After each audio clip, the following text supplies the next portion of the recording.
Bu sözün altından heç bir beyin çıxa bilməz.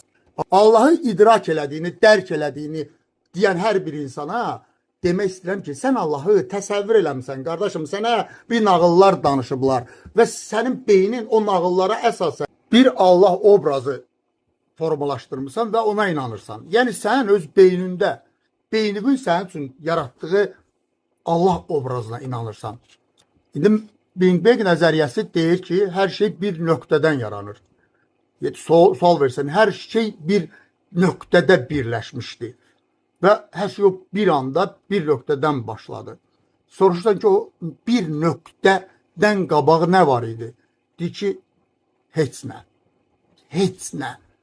Bax, bu heç. Baba, bu heç. Deyir ki, heçlik. Deyirsən, yaxşı, heçlik nədir? Sən bu heçliyi idrak eləyə bilirsən. Bu heçliyi Quran-ı Kərimdə deyir ki, ol dedi, yarandı. Sən ol dedi, yarandı. Ol deyəni idrak eləmirsən. Amma ol dediyindən qabaq ki, bu heçlik var ha. De bunu fikirləş ki, bu heçliyi yaradanı, bu heçi idrak eləməyən beyin, o heçliyi yaradanı nətər idrak elədi? Bu heçi bir də düşün.